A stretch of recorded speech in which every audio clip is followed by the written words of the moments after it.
Rasmus HOJLUND set to make his Manchester United debut against Arsenal at the Emirates tomorrow. And will Sofyan Amrabat be featuring? That's what we'll be discussing on today's match preview. But before we jump into that, please do smash a like on the video and please do subscribe to the channel if you are new. So obviously the big talking point, as I mentioned, is Rasmus HOJLUND, who is set to make his debut for Manchester United tomorrow. Erik ten Hag was asked in his press conference on Thursday afternoon about whether Rasmus HOJLUND was now fit, and he has confirmed that Rasmus HOJLUND has been training with the team all week and is available to start the match. And you know what? I would 100% start him in this game. I wouldn't bother trying to wean him in slowly. I would get him straight on that pitch because we're in desperate need of finishing some of these chances that we're creating. If any of you are unaware, we have the second highest XG in the Premier League.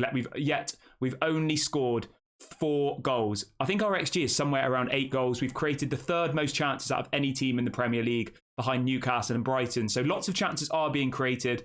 We're just not finishing them. There was a couple of chances against Tottenham where Bruno should have scored, Casemiro should have scored. And that's why you need someone like Rasmus HOJLUND on the pitch. You need an out-and-out striker who's going to finish those chances. And he is that type of striker who is a bit of a poacher. He does appear in places where you're not expecting to and get goals. So he 100% has to start for me. I know it's a massive game. I know there's a lot of pressure on the kid. But for me, there's no doubt about it. I don't want to see Rashford up there. I don't want to see Anthony Martial. It has to be Rasmus HOJLUND for me. But do let me know in your thoughts in the comments section below. Would you start Rasmus HOJLUND in the game against Arsenal tomorrow? He is fit. He is available. He's ready to start from the beginning. But would you throw him in at the deep end? Let me know your thoughts. Moving over to Sofyan Amrabat.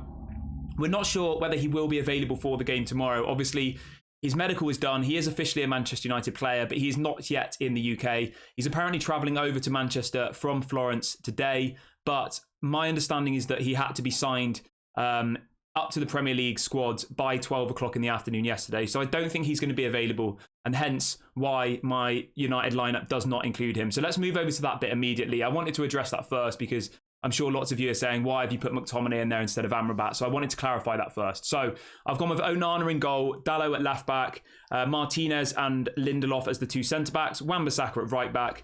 I've gone for a midfield 2 of McTominay, Casemiro, and then I've gone for Rashford, Fernandes and Antony, and Rasmus HOJLUND as a striker. So it's a 4-2-3-1. It's a formation that was quite familiar last season under Erik ten Hag, and it was one that did work quite well. I know it's quite pragmatic, I know it's quite defensive, but we did get some good results when we were using this 4-2-3-1 formation.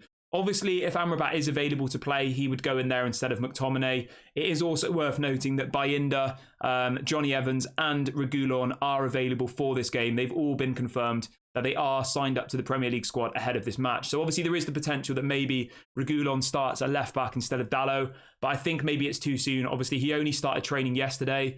Maybe that's a little bit of a risk, but let me know your thoughts. Would you throw him in immediately? Would you get Reguilon in at left back? Obviously he is a Tottenham player against Arsenal. Maybe that would be a good idea to rile him up, but I'm not too sure. Now let's move over to score predictions.